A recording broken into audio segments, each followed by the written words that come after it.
এক ক্লান্ত মস্তিষ্কের আর্তনাদ। মাঝে মাঝে মনে হয় শরীরটা বয়ে বেড়ানো শক্তিটুকু হারিয়ে ফেলেছি।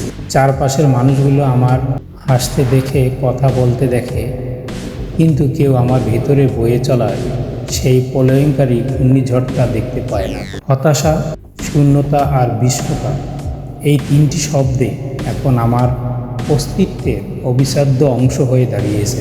একটা সময় ছিল যখন ছোট ছোট বিষয়ে আনন্দ খুঁজে পেতাম, আর এখন আকাশ ভরা জ্যোৎস্নাও আমার চোখে কেবল একরাশ নিকষ কালো অন্ধকার নিয়ে আসে। আমার ভিতরটা এখন এক বিশাল মরুভূমি। সেখানে কোনো বৃষ্টির সম্ভাবনা নেই, নেই কোনো প্রাণের স্পন্দন। কেবল এক বুক শূন্যতা নিয়ে আমি হেঁটে চলি। ভিড়ের মাঝে, সেই ভিড়েই আমি একা, বড্ড বেশি একা। লোকে বলে একা থাকা নাকি ভালো, কিন্তু এই যে হাজারটা মানুষের মাঝে থেকে নিজের সাথে নিজের কোনো সংযোগ খুঁজে না পাওয়ায়, এই যন্ত্রণার গভীরতা মাপার কোনো যন্ত্র আজও তৈরি হয়নি। আমার মনটা সবসময় ছটফট করে। কিসের জন্য এই অস্থিরতা, কিসের এই হাহাকার, আমি নিজেও জানি না।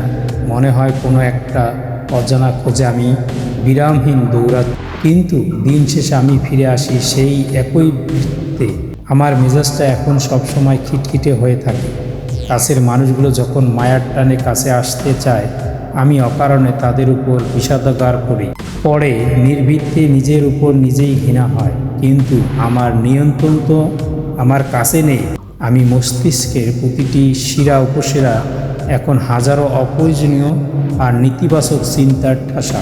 মাথা ভর্তি দুশ্চিন্তা নিয়ে যখন বালিশের মাথা রাখি, তখন ঘুম আসে না। আসে রাজ্যের অন্ধকার, একরাশ ব্যর্থতার গ্লানি। মাঝে মাঝে খুব চিন্তা করে কাঁদতে ইচ্ছে করে, কিন্তু চোখের জলগুলো বোধ হয় এখন শুকিয়ে পাথর হয়ে গেছে। এক ফোঁটা অশ্রু এখন গড়িয়ে পড়ে না, বরং বুকের ভিতর দহনটা আরও তীব্র হয়। মস্তিষ্কটা আজ ভীষণভাবে ক্লান্ত। সে বিশ্রাম চায়, সে একটু শান্তি চায়, কিন্তু চিন্তা সেই অবিরাম চক্রবৃত থেকে বের হওয়ার কোনো সুড়ঙ্গ আমি খুঁজে পাই না। আমি যেন এক বন্দি সৈনিক, যে নিজের মনের কাছে প্রতিদিন পরাজিত হচ্ছে।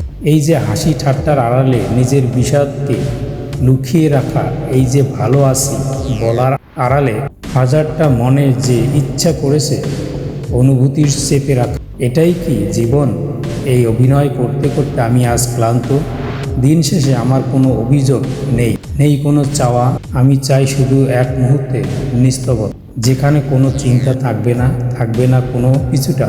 হে আল্লাহ, এই বিষ্ণুতার চাদর কি কোনোদিন আমার উপর থেকে সরে যাবে না? এই ক্লান্ত মস্তিষ্ক কি কোনোদিন শান্ত হবে না?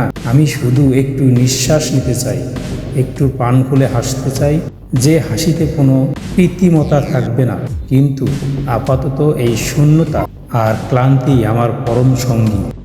ভিডিওটি ভালো লাগলে সাবস্ক্রাইব করে পাশে থাকুন।